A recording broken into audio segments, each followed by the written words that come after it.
With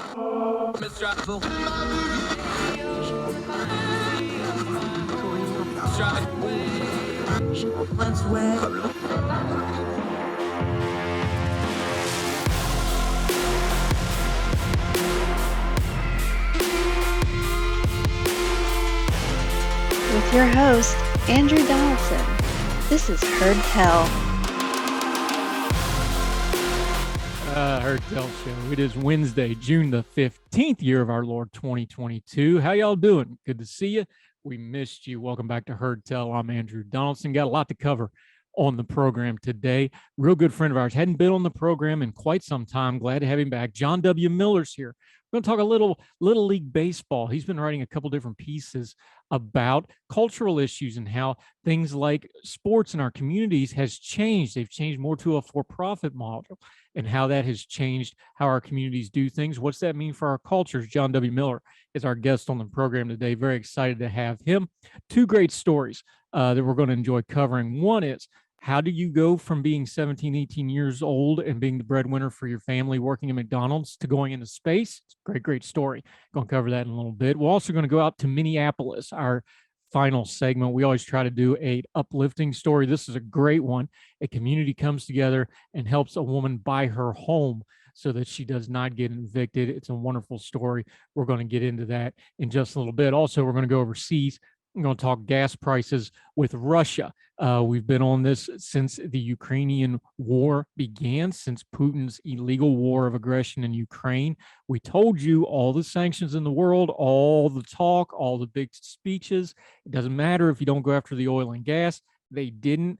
Russia is making more money on their gas, even with their reduced exports, than they're spending on the war in Ukraine. What does that mean? We're going to get to it in just a little bit. But first, another issue of gas, and we're going to deal with it back here at home. President Joe Biden. We're going to go through this. We're going to have to build this up a little bit. We're going to go real slow for all the folks in the back and overflow and those of you from Logan, because I don't want to lose anybody here. But President Biden has written a letter to the oil and gas industry. This is, folks, this is an exceptional document.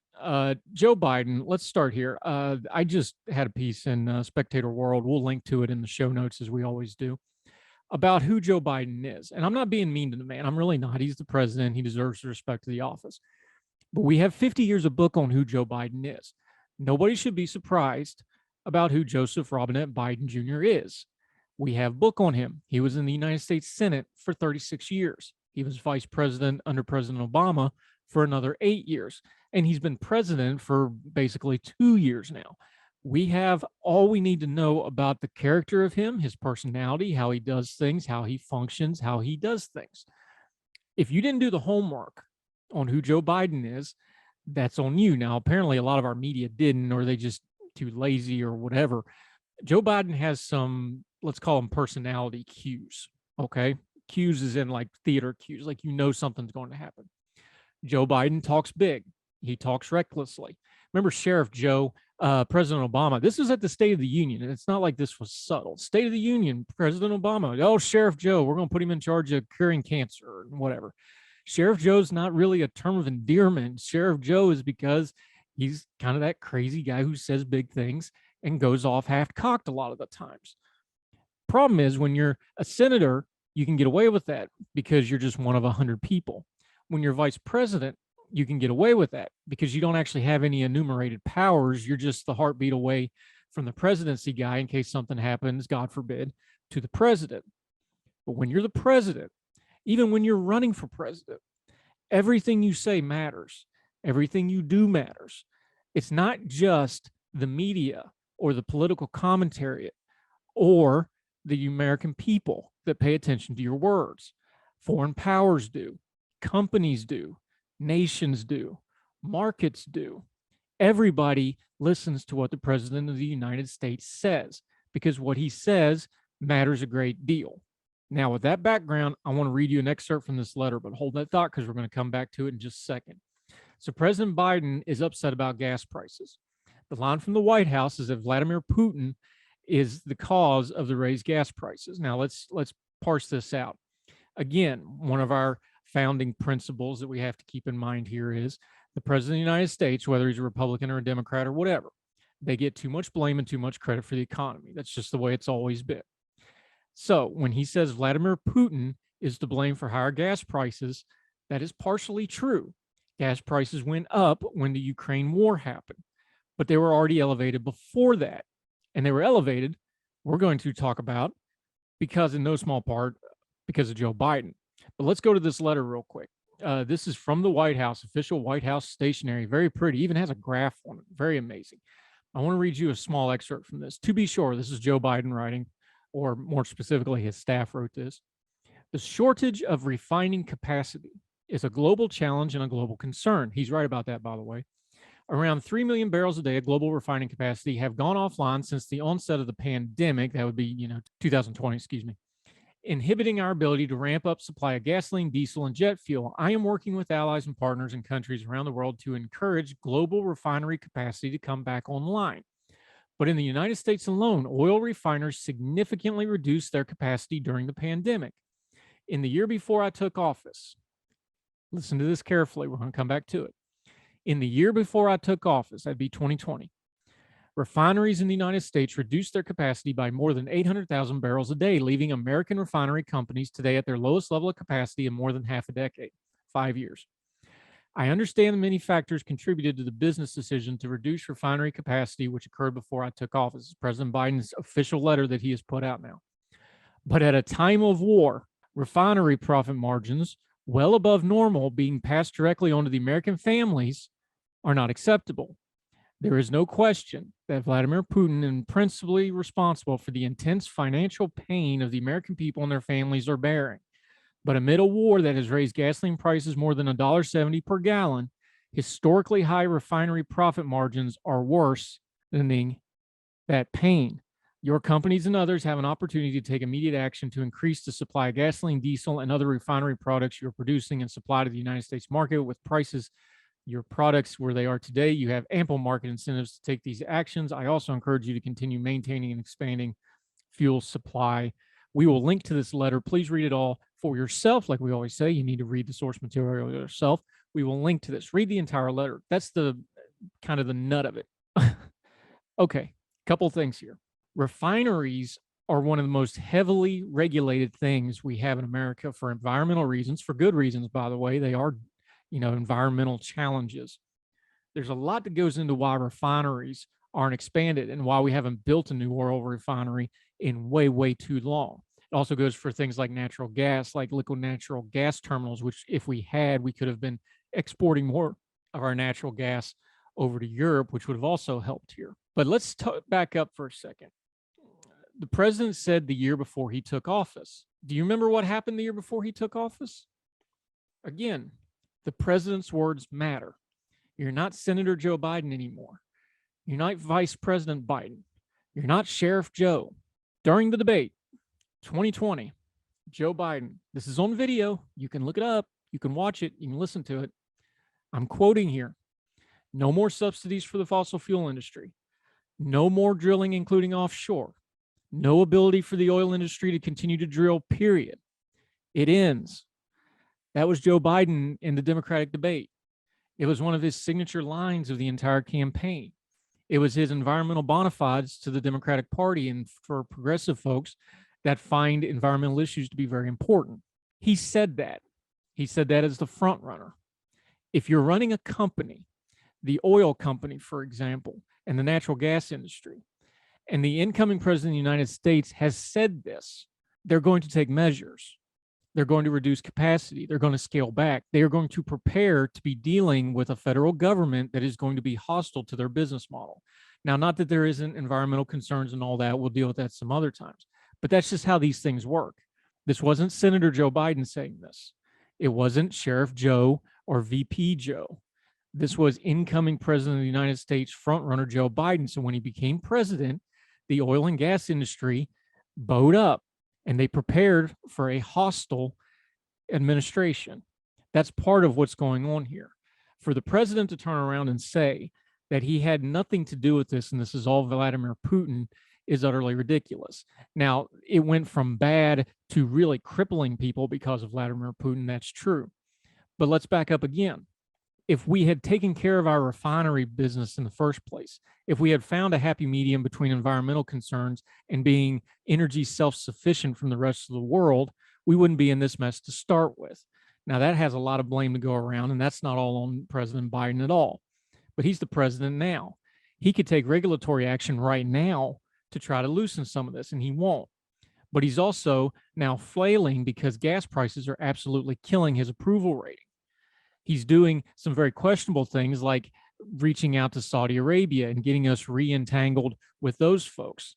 And let's not go down the list of human rights violations and other issues we've had with the Saudis over the last 40, 50 years.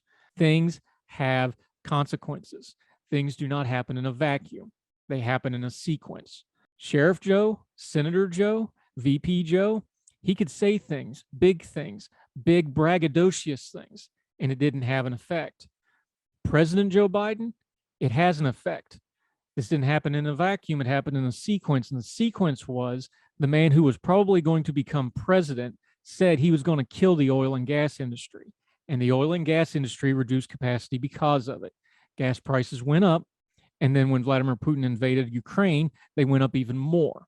So you can split that however you want to, 70, 30, 60, 40, 80, 20. It doesn't really matter. The president is not to blame for all of the gas prices. But when he writes a letter like this and he tries to put it off on other people without taking any accountability whatsoever for him, he's also bringing out one of the worst traits from Senator Joe and VP Joe and Sheriff Joe before. He never takes accountability for anything. They can talk about his empathy with other people, and the president's been very, very good on things like that. He's a man who's gone through immense personal tragedy. He knows how to suffer with people. He knows how to connect with people on a personal level. Empathy is not accountability. And there is very, very little evidence over 50 years in office that Joe Biden will take accountability for anything. And when you're the president of the United States and you refuse to take accountability, whether you're a Republican, a Democrat, or whatever else, that has immense consequences. The president of the United States of America should be setting the example for accountability. Now, we understand politics is politics, especially with somebody like Joe Biden, who's a political animal through and through for over 50 years. But accountability matters. Mr. President, your own words brought about a lot of this, and your actions as president for over 2 years, where you're in charge. Nobody else, you're in charge, has a track record, and blaming everybody else isn't going to fix this. You need to be the president. You need to take accountability, and you need to take steps to make this better. Writing letters to other people and blaming them isn't going to get it done. And your approval rating shows nobody's buying it in any way. More Heard Tell right after this.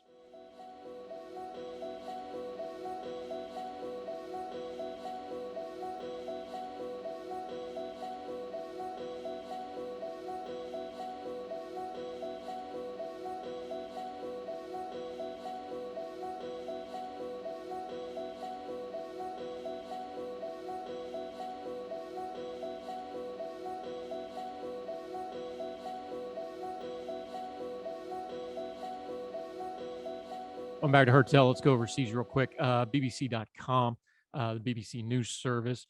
Russia's oil export revenue.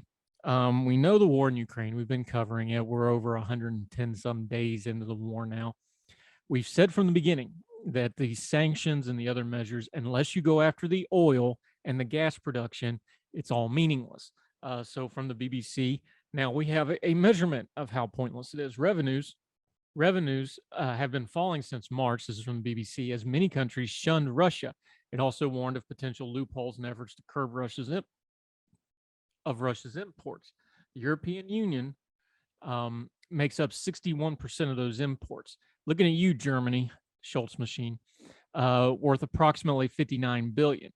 The CRE reports, and this is the important part, Russia still earned 97 billion in revenue from fossil fuel exports the first 100 days of the Ukraine conflict from 24 February to 3 June.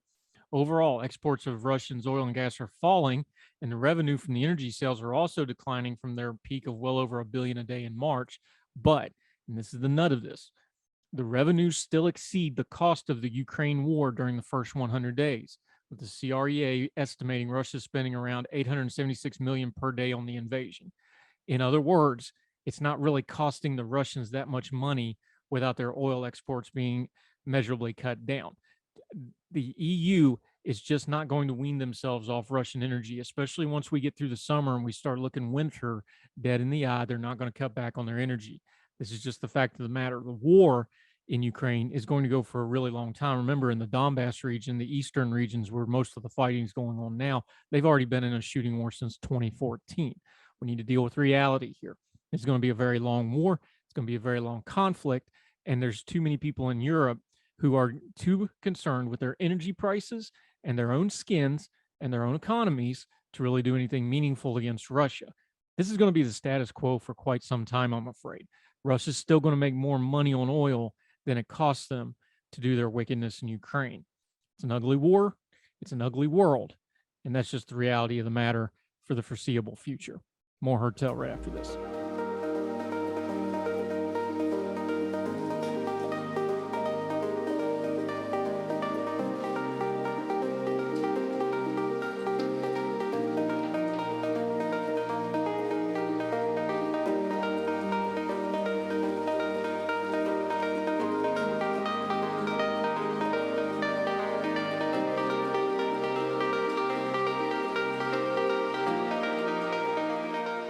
Welcome back to Heard Tell. Okay, we get to talk about something kind of sad, but a little bit of fun, and something that's actual cultural impact, not that political cultural impact we're talking about how you actually live your everyday life.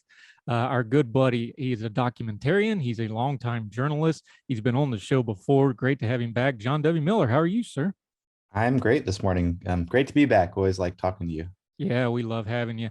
We talked about Moundsville last time, your great documentary. Here's something else that's kind of synonymous with small town American life, but also used to be in the cities, which you're going to talk about because it's kind of disappearing in the cities. Little League Baseball. What got you writing about this? You got a great piece in American Magazine. What got you on Little League Baseball? Well, I am a baseball player and coach kind of by trade. It's been a kind of side career. When I was growing up in Brussels in the 1980s, in Belgium, it had a really big community of Americans, probably 20,000 Americans, and a very, very good little league with 1,000 kids, and the ambassador to Belgium from the US would throw out the first pitch. And we would send teams to Williamsport in the Little League World Series. It was a very good league. And I played in it, and I just loved it. And I got to be pretty good at baseball. And I played in college a little bit at Mount St. Mary's in Maryland. Then in my 20s, played club baseball in Europe. And I moved to Pittsburgh in 2011 for the Wall Street Journal. And after I decided to leave the Wall Street Journal, I decided to get back into baseball coaching. And so I Googled Pittsburgh baseball coaching job, and I found a job about half an hour north of the city with a private club. Because I was there as a coach, not a journalist, I'm not naming the club or any of the players or families. But it's the reason I wrote about it was pretty typical of what youth baseball has become now in America. And so I thought it was worth taking a dive into this transition we've done from all volunteer based sort of participatory leagues to the more private, more expensive, often higher quality of play. It's often called travel sports or travel baseball. I prefer to call it private or privatized sports because I think that more accurately describes what it is, because it's often people trying to make a profit who own the club and who are using it to pay for their own salary and pay for their 401k and pay for their kids' education. So it's becoming like little businesses, which obviously, this is America. There's nothing wrong with starting a business. I just thought it should be talked about a bit more. Now, we're much of an age, it wasn't that long ago when I was a kid, you played T-ball and then you played Little League, and then you might play, what they call Pony League or American Legion ball. And then other than that, you go play, high school, middle school, and then college. The travel teams, talk about the rise of how this started to change, because, and you went into some baseball history in your piece that some folks may not. Baseball really is America's organic sport. Like, this is something we came up with on our own. When did it start to change from, okay, you play T-ball, you played Little League, you play maybe, American Legion ball, something like that, to these travel teams, and what changed that? So it was in the 90s and aughts.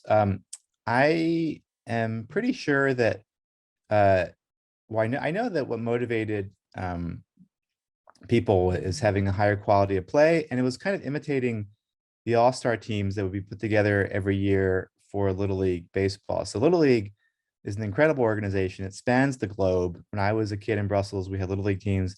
And if you're charter Little League, you have access to this global tournament where the best players from your league get together and they can play. And if they keep winning, they go all the way to not just Williamsport, but other places for different age groups. And as a coach, twice I won European championships, and Little League paid for my little brother and his teammates and me to fly to Michigan, to fly to Maine, to compete in global tournaments. And so you have this pyramid structure, but the problem is that if you lose your team of all-stars, they have to stop playing, and that can happen in June or July in the tournament. The World Series not till August. So what happened was parents of teams whose players had lost in these tournaments were like, well, we'd like these guys to keep playing. This is a great team. How can we do that? And so you had, in the 90s, you had started seeing development of private complexes, which would charge money to have teams come play in tournaments. And where I live in Pittsburgh, there's a bunch of them. There's a guy who's like a plumber who, with this land he owned, built 2 baseball complexes. And every weekend from April to October, he can get 20, 30 teams in there, each paying $1,000 to play in the tournament. And the tournaments are set up to be really exciting. So often you have 2 games on the Saturday that are round robin, and Sunday it's a knockout round. And it's thrilling to be a part of that. And so it's kind of taking that Little League World Series experience and commodifying it and making it into a product you can sell. And that can be for anybody who can pay, get a team together. And we lose in June in that big tournament, you're not out for the whole summer. So it's kind of turning that Little League World Series experience into a product is what I think happened. Yeah, that's the business side of it. The cultural side of that is when you start doing all-star teams and you start doing these travel teams and tournaments, though, you've moved away from, well, this is our city team or our community team or our county team. And now it's a mismatch of people. And that's where you started delving into, okay, this isn't just a community team anymore. And that's a big change, wasn't it? Yeah, I mean, in the old days, it would be something that would really unite, all the kids in a school or all the kids in a school district or town. You'd all play in this league, and you could all, different levels of skill, all be a part of it. Now it's like, yeah, the better players will be driven off to the next suburb to play in somebody else's travel team. So it's definitely not healthy on a basic human level. As a baseball coach, and I explore this contradiction in the story. As a baseball coach, I find that the higher level of play quite satisfying, and I like coaching good teams. And I don't see why people wouldn't like better baseball instead of crappy baseball. But yeah, it's destructive on a kind of societal level because it takes away this reminder that even if you're a better player than me, we can still be friends and we can still be on the same team. We can still get along. And it's kind of, to me, it's contributing to this division in America, which is often economic. I mean, it's a society that's increasingly unequal. And so here is a place that used to be united, but now there's one world for the sons and daughters of real estate developers and medical salesmen and bankers, and a different world for the sons and daughters of people who work at Walmart or McDonald's or Amazon. Yeah, and John W. Miller joining us. Let's be honest, baseball is a bit of a complex sport. You got to have equipment. You got to have a lot of people involved. It's not like soccer where you can just roll a ball out there and go kick it. There's money involved. And when you start talking about things like dividing it into travel teams, what happens is when you start having an elite level, and you touch on this in your piece, a lot of the lower level stuff or the community stuff or the municipal stuff starts going by the wayside. You mentioned in Pittsburgh, when you went to Pittsburgh as a journalist back in the early part of 2011, there's all these great facilities, but nobody playing on them. And part of what happens is there's only so much money going somewhere. And when you're pipelining a certain group of kids, the other group of kids, there's not a lot left for them to play, is there? And this is a particular problem in baseball. If you take away the best 5 players, say out of 30, say you have 3 little league teams, you take out the best 5 players, you lose the kids who are strike throwers, who are kind of generating the rhythms that baseball depends on. To have a good youth baseball game, you need strikes, you need balls put in play, you need a core group of kids who are good at catching and throwing and catching the ball. If you take them away, the game kind of falls apart, which is not a problem you have in soccer or basketball, where the game might slow down or you might have fewer goals, but essentially you still have kids running around and it's still fun. It's still this kind of joyful physical thing. But in baseball, people just stand there. And so you need those core group of kids to keep the pace of the game strong. And that's a problem that's particular to baseball. And I think it's why you've had this decline in recreational participation. So now it's like for baseball, it's either you're part of a travel team, you're paying a bunch of money, and you're pretty ambitious, or you're not playing baseball at all. You're playing something else. Yeah. What does it do? Because you talk about this too. When you lose a sport like baseball, like Little League Baseball, where it's pretty much open to anybody can show up and play, you can find, bar gear or whatever. When those lower levels disappear, again, there's the business side of it and then the community side of it. What did it do to the community side for these, especially in the inner cities where baseball has almost disappeared in a lot of them? What does that do to the communities where they don't have that sport edge that you found when you started researching this? I mean, they've lost baseball. I mean, I love baseball, but I'm not somebody who says that you have to play it or that, you can have a happy life without playing it. So, I mean, people play other sports and you've seen, I mean, not just in cities, but in suburbs and rural areas. I mean, lacrosse is now way more popular than it was when we were kids. Um, Kids playing golf, which I find kind of insane, but that does happen. Uh, so yeah, but you're right.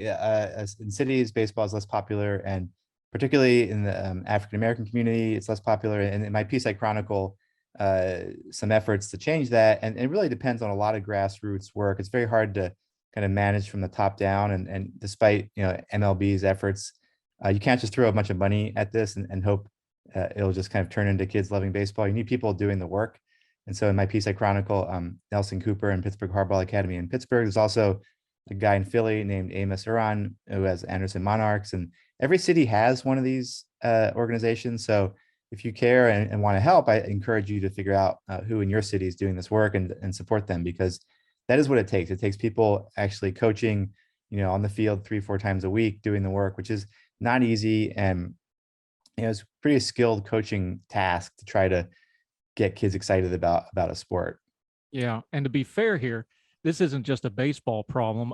Basketball, the same thing's happening in basketball with AAU, which you know about. Football, it's becoming a very clinic-driven, specialty-driven sport where you go to clinics for whatever your position is, especially for quarterbacks and wide receivers and things like this. This really is a change in how we view youth sports in America at large. It's not just baseball, is it? It is, and the stereotype is kind of like that these are the children of people who think their kid's going to play in college or play in the pros. I think it's more that this is just a better experience just in the moment, that like you pay the $3,000 for your 12-year-old to play little league or this new kind of baseball, because that's what's the most fun. And if you're a good parent, in America, you're supposed to spend the money to ensure your child's being fulfilled. And so it's like, this is what the good baseball is now. It's like the premium product, if you will, to use the advertising language. And so, yeah, there are obviously some kids who are good enough to dream of playing at higher levels, but for the most part, I think you're just paying this because this is what the form of baseball or basketball or football looks like now.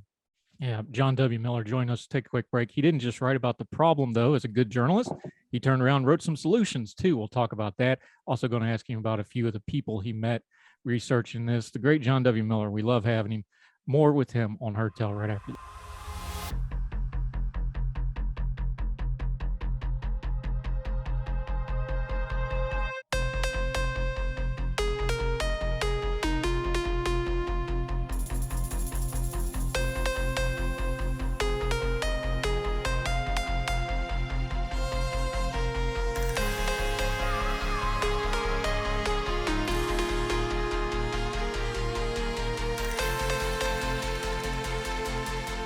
We're back with our buddy John Miller talking a little baseball. Okay, so we know what the problem is.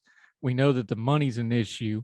What's some of the things we can do about it? My first question about this, though, is if it's a cultural problem, like you said, MLB's thrown plenty of money at Little League Baseball. That's not the issue. How do you change a cultural problem? You have to have a cultural solution, don't you? Yeah, and that means the people at the grassroots having ideas. So as a follow-up to my first piece, I wrote about some of those ideas, and basically, if you think about uh, youth baseball as its own sport, what you need is for there to be balls in play. You cannot have youth baseball become a contest of whether the pitcher can throw a strike or not. So you need to change the rules so that you have that ball in play at least every 30 seconds. So one thing I like to do is play one strike and you're out, or two strikes and you're out, where I'm pitching or a machine is pitching and you're getting a strike and the ball's in play. So that's one way. Coaches catching to kind of make the pitchers more comfortable and have them get rid of pass balls and sort of accelerate the tempo. Playing there's a guy in California named David Klein who has a game called Speedball, which is three teams show up every game. One team hits, one team plays the infield, one team plays the outfield, and you rotate. So you get more at bats with only 5 players, and you have different rules to accelerate the game. Smaller balls to make it easier to throw strikes.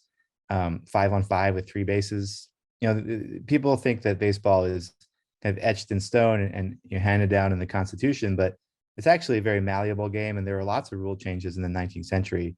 And I think you just have to change the rules until it is exciting again. And if it's not, then why would a kid want to play if it's just standing there? I don't know if you know the Peter Paul and Mary song "Right Field." They sing, "Playing right field can be lonely and dull. Little leagues never have lefties who pull."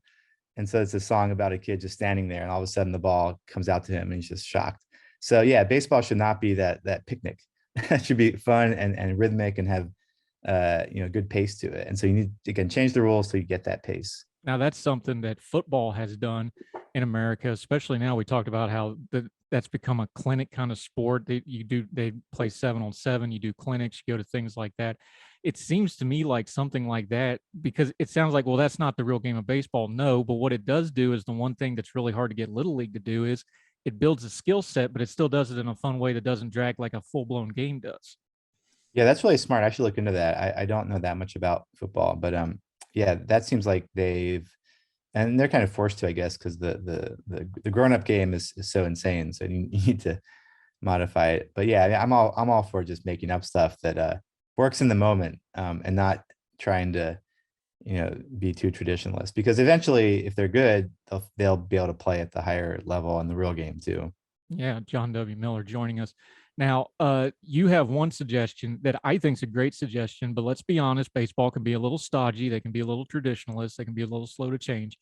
But I think you have a good suggestion here. You talk about the coaches at the Little League level.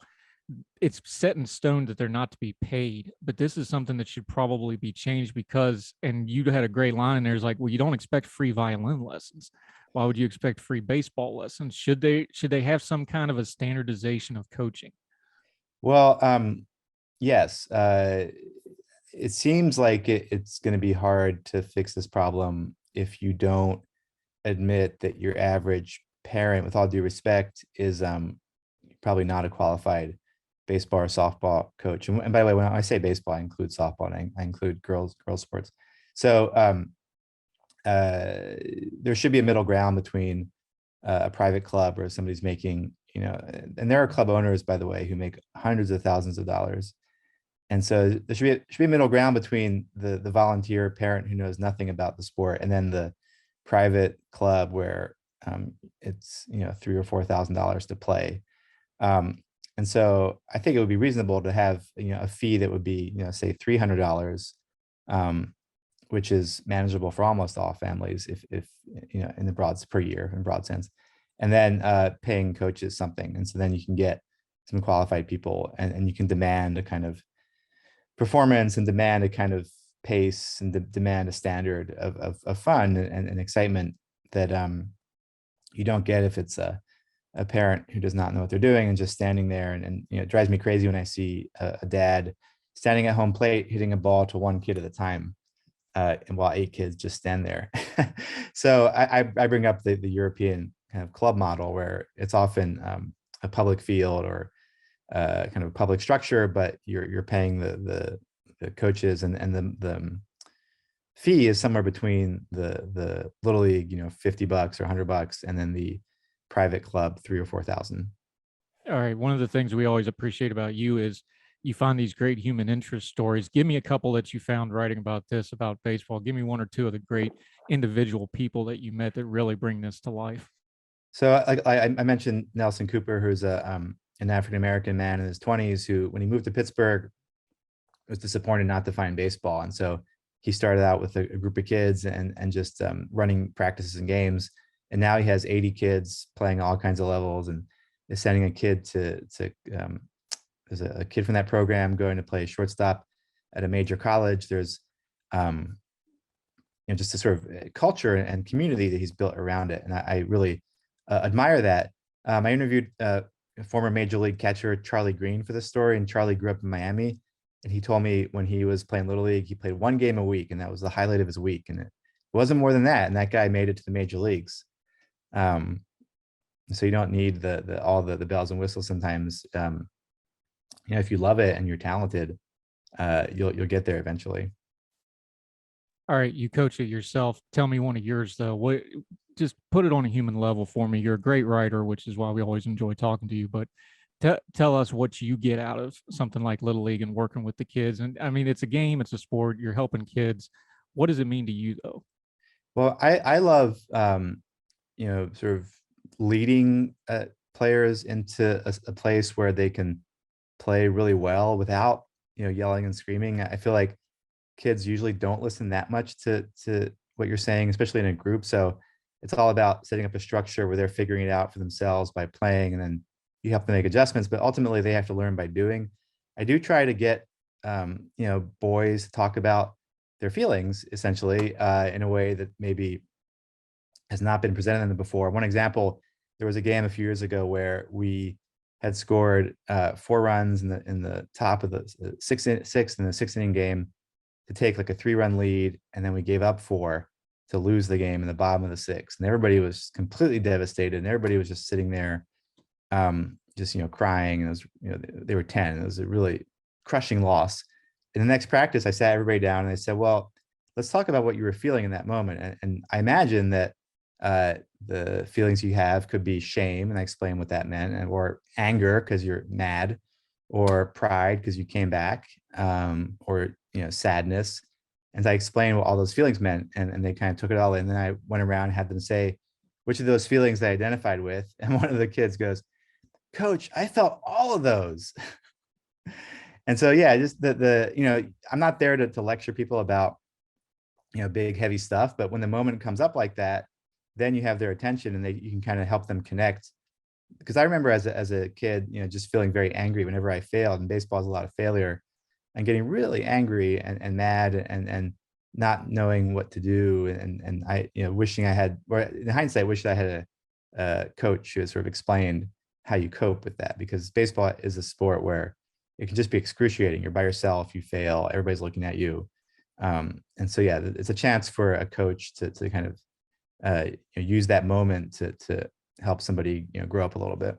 Yeah, John W. Miller, love talking to you, my friend. He's got 2 great pieces on this topic out in American Magazine. How America sold out Little League baseball is one of them. 9 ways to get kids to fall in love with baseball again is the other one. We will be linking to both of them in the show notes.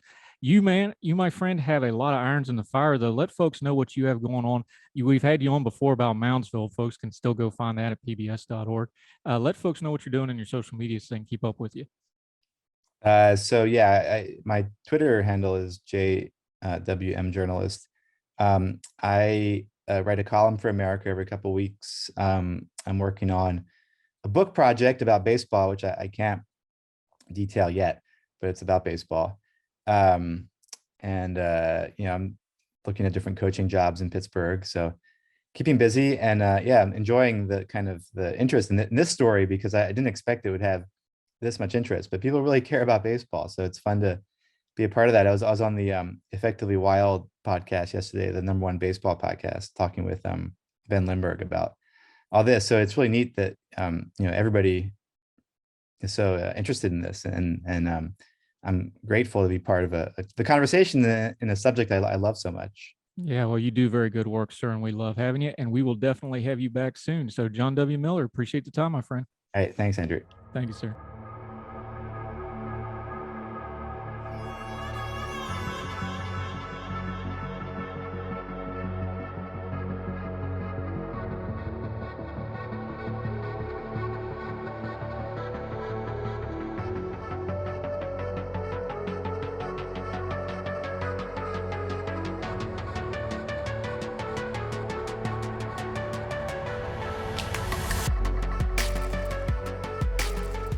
Oh, welcome back to Her Tell. Okay, I love this story. This is actually from back on the 5th of June, but we didn't have a chance to cover it, so I want to bring it up today. Blue Origin, that's Jeff Bezos's space missions. The most famous one, of course, is when he put Shatner into space, which was all kinds of fun. This is from CNN Business.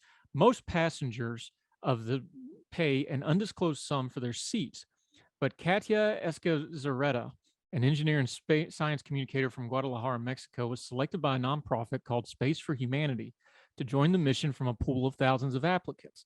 The organization's goal is to send exceptional leaders to space and allow them to experience the overall effect, a phenomenon frequently reported by astronauts who say that viewing the Earth from space gives them a profound shift in perspective.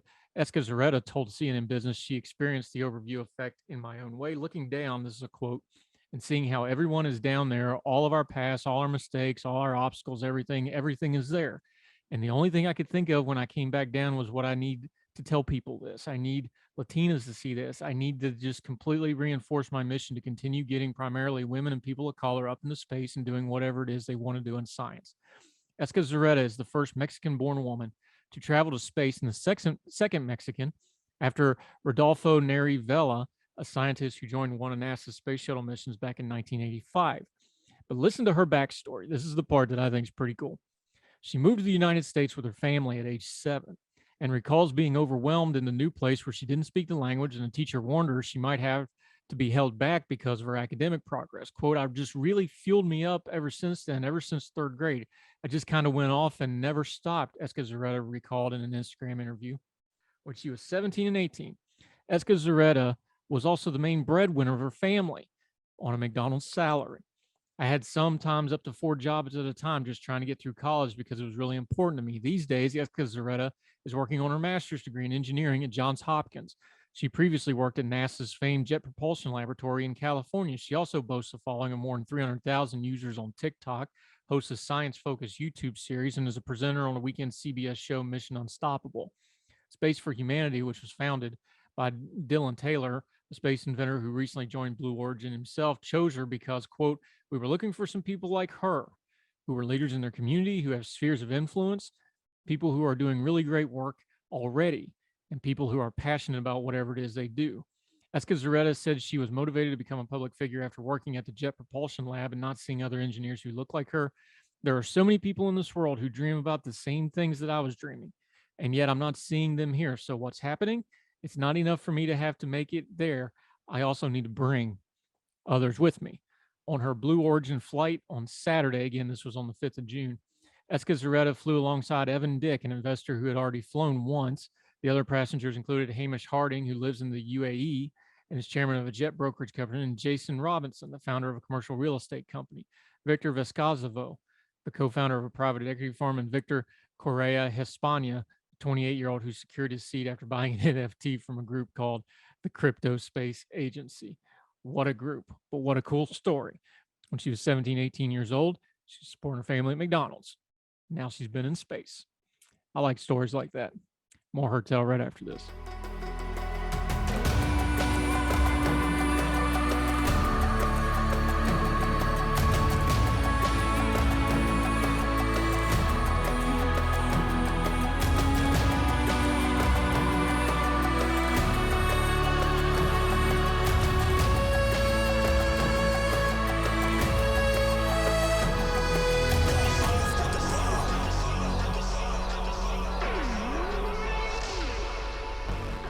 Welcome back to Her Tell. Okay, let's have some good news. I love this story. Let's go up to Minneapolis. A lot of people talking about housing, people being displaced, people having trouble staying in their homes. This community decided to do something about it. It's called Powderhorn Park, part of Minneapolis. and this lady had her community rally around her. The Powderhorn Park community, this is from the Washington Post, decided it would not allow her neighbor to be displaced. The group was well equipped to mobilize on Taylor's behalf. Taylor's the resident. Quote, we had an active local hood group because we were within blocks of George Floyd Square, Falstrom said, adding that the 2020 protest over Floyd's murder by the police officer had already brought the community closer. The infrastructure was there, the communications line were there, and the neighborhood relationships were there. Organizers sent a letter to the landlord urging him to wait on evictions and start negotiations with Taylor so she could buy the house. Now, backstory here, she's been in this home 18 years. She's actually owned it on more than one occasion. There was a mortgage fraud issue. Somebody bought the house, let her stay as a renter. It's very complicated. You can read the full piece. It is linked in the show notes. This poor woman been through the ringer on this house. Anyway, back to the piece. It was signed by about 400 neighbors and hand-delivered to Burnt in February. The plea worked. Burnt and Taylor continued renting with an opportunity to purchase the home by June 30th. He lowered the sales price to $250,000, but that was still out of reach of the tenants. Then it became a fundraising effort instead of an eviction effort, Falstrom said. Neighbor Julia Eagles was at the forefront of the initiative. Quote, I don't want anyone getting displaced or priced out of the community. We all believed collectively what we were doing here and what it was going to take to keep Miss Linda here. So many people know and love this woman. Taylor is known for the little free library on her front yard, which she keeps brimming with books, as well as her regular volunteer work around the community. They call me the mayor, Taylor joked. Community member organizers, fundraisers, including a block party, social media campaigns, and even an art show in which Taylor, who enjoys painting, sold some of her artwork. Local media covered the story, drawing even more attention. The organizers created a campaign site and a fundraising page, bringing in donations in the amount of $5,000 to $15,000. Local church gave the largest sum, almost $200,000, carrying the effort across the finish line. When it came through, my faith grew bigger than a mountain, Taylor said. In just 4 months, the people of Powderhorn Park had raised $275,000 for Taylor, enough to buy her home and even cover the repairs that were needed. Any additional funds will go towards utility payments. Taylor said she's just stunned. I knew my neighbors loved me, but I didn't know how much. By May 31st, 1 month ahead of her landlord's deadline, Taylor closed on her home. After nearly 20 years and a very long journey, the house was finally hers. Welcome home, Miss Taylor. What a great story. People coming together. That'll do it for Heard Tell today.